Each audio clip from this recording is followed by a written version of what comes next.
মানে আমি ওরে বলছি কি যে কোন আমি মেয়ে দিতে চান? না আমি ওরে কি বলছি জানেন যে আমি সবকিছুই মাইনে নিব, তুমি শুধু মেয়েদের সাথে কথা বলবো না, আর তুমি যে কোনো অপরাধ করো আমি মাইনে নেব, শুধু মেয়েদের বিষয়টা বাদে। আমি একটা কথা আমি বলছি ওটা যে বলে দিচ্ছি। বিয়ে আমি আরেকটা করবো, ওইটা মেনে নিতেই হবে। মাইনা নিব না। তোমার সাথে ঝগড়া করার কোনো ইচ্ছা নাই ইন্টারভিউ দিতে।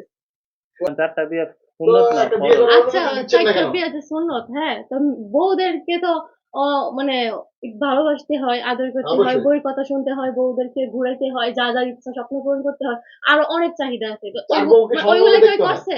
ওই কি করছে?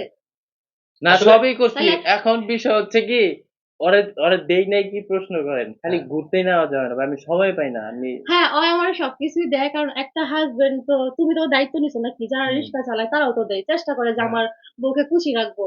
মানে দেখেন, তারা অনেক পরিশ্রম করে, যদি আপনার 500 টাকা ইনকাম করে, তো হে ওই জায়গা থেকে মানে উনি চেষ্টা করে যে আমার বউর জন্য, আমার বউ কি খাইতে চায় আসলে, অন্য কিছু পারুক আর না পারুক, খাবার জিনিসটা ঠিকই নিয়ে যাবো, দেখেন আপনি টাকা ম্যানেজ করে নিয়ে যাবো। তো তুমি তো সেম করো, ঠিক আছে, কিন্তু ওই যে মেয়েদের সাথে তুমি কথা বলো না, এই জিনিসটা আমার একদম পছন্দ না, আমি সবকিছু আমি পছন্দ। আমি কি আলম হাসান যে তিনটা বিয়া করবো, সংসার হয়ে গেলাম? তুমি এই কি নিজে তো কথা বললা। তিনটা বিয়া করলে তিনটারই পারবো আমি?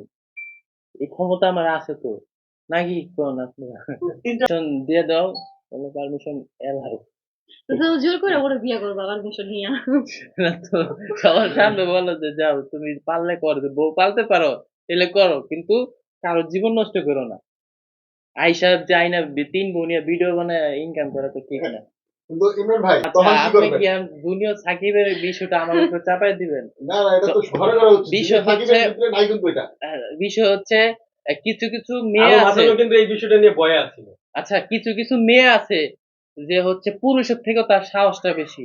হুম। জুনিয়র সাকিব হচ্ছে আরেক লোভী পুরুষ। ও গেছে, মহিলার টাকা আছে, ঢাকা শহর জমি আছে, ওইটি দেখে গেছে। তো লুপ করা যাবে না। এই যে আলম হাসানের মতো গরিব মেয়ে বিয়ে করতে হবে, গরিব মেয়ে বিয়ে করে ভিডিও বানায় ইনকাম করতে হবে। মানে ওর মতামত যেটা, বউরে খেদায় দিব কিন্তু পেজে ভিডিও চলবে, ইনকাম করা লাগবে। তো বিষয় হচ্ছে ওরা তো এত সাহস নিয়ে আসে না। ওরা আসে স্বামীর ঘরে সংসার করার উদ্দেশ্যে, কিন্তু তার ভিতরে ভিতরে চরিত্রটা থাকে না, অন্যরকম। কিন্তু তার চলতে হবে না, তার জীবন পরিচালনা তো করতে হবে। তার এই যে একটা বিয়ে হয়েছে আল্লাহ হাসান, আল্লাহ হাসান বিয়ে করার পরে এই যে তাকে ডিভোর্স দিয়ে দিল, আমার মনে হয় না তাকে হচ্ছে এখন কোনো ভালো পুরুষ বিয়ে করবে। কারণ তার জেনে শুনে তো করবে না। আর বিদেশের মোটামুটি প্রায় 80% মানুষ জানে তার একটা বিয়ে হয়েছে। তো সাথে দোষ দেয়। কে ওই ওর সাদিয়ার সাথে কথা আচ্ছা, বলে দেখলাম, যতটুকু দেখলাম, ওই সাদিয়া যা বললো, সাদিয়ার এখানে কোনো দোষ নেই। সাদিয়া বলতেছে যে ভাই, আমি থাকা অবস্থায় ও অন্যান্য মেয়ের সাথে দেখা করতে চায়, কথা বলে, মানে বিভিন্ন অনৈতিক কাজ করে। তারপরে যে একটা আহ, পুলিশ মহিলাকে বিয়ে করছিল, প্রথম বিয়ে যেটা। হুম। কিন্তু তো সিরিয়াস। ওর সাথে আমার কথা হয় নাই কখনো।